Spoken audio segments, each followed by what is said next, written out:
Hey guys, so today we're going to be talking about commas. So I want to start with a quick review because we've already discussed some situations where we use a comma. Okay, so the first situation where you should already know to use a comma is when we separate items in a series, and that just means when we're listing stuff. Okay, so example, I went to the store to buy milk, bread, and eggs. Notice we put a comma between each item in the list. Okay, same thing here. We packed the dog's food, water bowl, and toys. Okay, so I put a comma after each item in my list. All right, last one, the exhausted little boy was happy when he was able to eat a snack, drink his juice, and lay down. Again, I'm listing things, listing actions in this case, so we need a comma in between each one. So that we should be pretty familiar with. Okay, the other situation where we talked about using commas a lot is when we're separating two independent clauses with a coordinating conjunction or fanboys. Okay, so example, the storm was coming, comma, so I went to the store. Durham County schools were closed, comma, but Triangle Day School was open. I forgot my lunch today, comma, and I had to run out to get some food.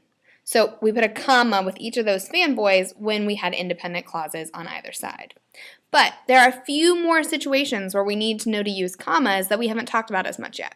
Okay, so we always need to use commas to set off an introductory word, phrase, or dependent clause. And by introductory, I just mean that it starts out the sentence, so it introduces the ideas in our sentence, okay? Now, we've already talked about this with dependent clauses, right? If a dependent clause comes first, you put a comma after it, but really with any introductory word, phrase, or clause, you want to put a comma after it. So some examples.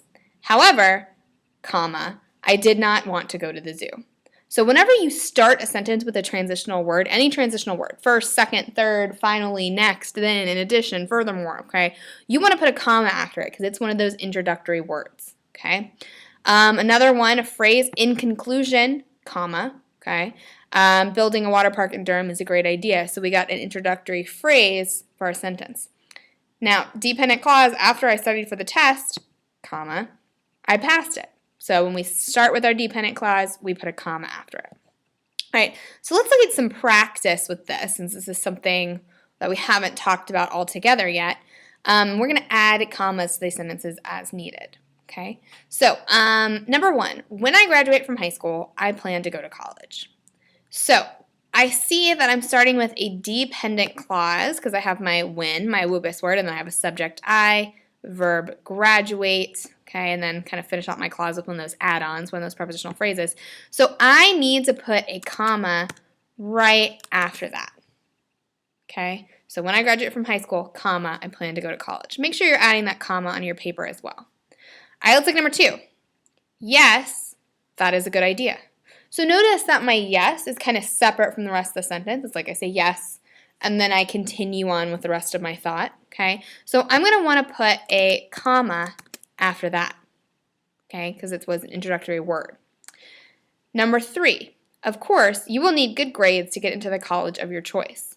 So I kind of have this little phrase here, of course, before I get to my actual sentence, right, because here's my subject and verb and then the rest of my sentence. So I'm going to want to add a comma after that. All right, number four, since you are a good student, I know you'll have no problem. Again, I'm starting with a dependent clause.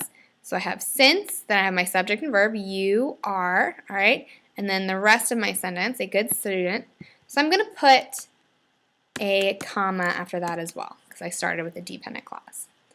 All right, number five, in addition, your involvement in extracurricular activities is important. So I start with this little transitional phrase to introduce it in addition. So I want to have a comma after that. All right, now, the other situation that we have not talked about at all yet is when we use commas to separate interrupting words or expressions. So what that means is that when I interrupt myself, okay, I need to put commas around it because it's an interruption. And otherwise, it gets really confusing, okay? So an example, have you, by the way, ordered lunch yet? So by the way is kind of an interruption, right? I'm kind of pausing in my sentence, adding this phrase, and then going back to my sentence, okay? And notice I put a comma on either side of that little interruption, okay? So same thing here. I would like, I think, to go to medical school. So I kind of interrupted myself, right? Just because I'm unsure, okay? So I didn't just say I would like to go to medical school. I interrupted myself. Okay. Now, I went to Oriental, a small town on the coast of North Carolina, for spring break. So notice I interrupted my main sentence, I went to Oriental for spring break, with this little phrase to give more information. So you'll see that a lot with interruptions, where they stop, give a little bit more information, then go back to the main sentence. Okay? All right, so let's practice with that and make sure you're adding these commas in as we go. So I'm looking for interruptions, for things that don't go with the flow of my main sentence. So number one, you will find out, I'm sure, that it is a difficult test. All right, so I see that I have kind of, my main subject verb here. You will find out, okay? And then I have this other part that is a difficult test. And then I've got this one little guy that kind of sticks out, I'm sure, okay? And you can notice when you read it, you will find out, I'm sure, that it is a difficult test. You kind of pause automatically around the interruption because otherwise the sentence sounds really confusing, okay? So I'm going to put a comma on either side of that. All right. Number two, the Manchurian plain, a large northern plain, gets very cold in the winter.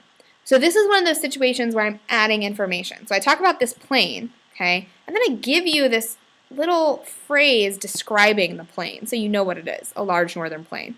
So I need to put commas on either side of that. Oop, I need to do that. All right, a large northern plain and then another comma. Good. All right, so number three. I don't think, on the other hand, that going on the trip is a good idea. Okay, so again, this is similar to that first one. We start out with our subject and verb here, I don't think, and then we have this other part that goes together, that going on the trip is a good idea. And then we have this part that we interrupted ourselves with, on the other hand. So that means I need to put a comma on either side of that. Because again, it's really confusing if you try to read that sentence without pauses or try to read it without commas. All right, the dog was, in addition to being very cute, very sweet and friendly. Okay, so I see my main sentence is the dog was very sweet and friendly, right?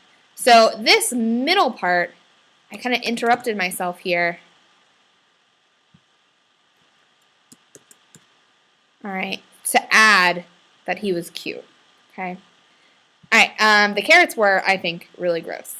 All right, so again, we saw this before where I interrupt myself with something like I think, I believe, I'm sure, okay, that we need to put commas on either side. Keep clicking the wrong buttons, guys. All right, there we go. Okay, so we're going to do more practice with this tomorrow and for homework tomorrow night. But hopefully this gave you a little overview of some situations where we definitely want to use commas.